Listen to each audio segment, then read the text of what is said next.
Hello everyone, today I would like to show you all how to use dark mode app icons on iPhone. Let's have a look.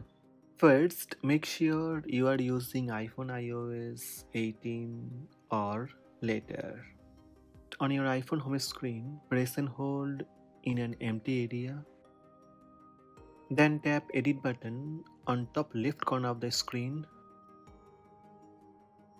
Then tap Customize.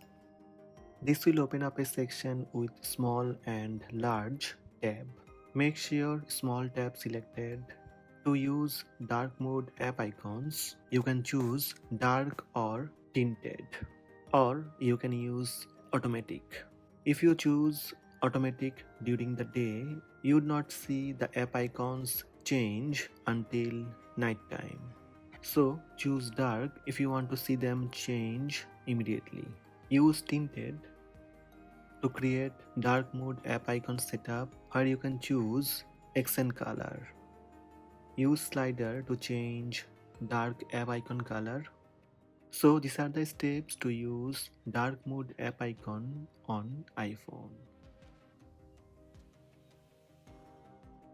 Hope this video help you. Please subscribe my channel by tap subscribe button. Also tap the bell icon to receive notifications about all new videos.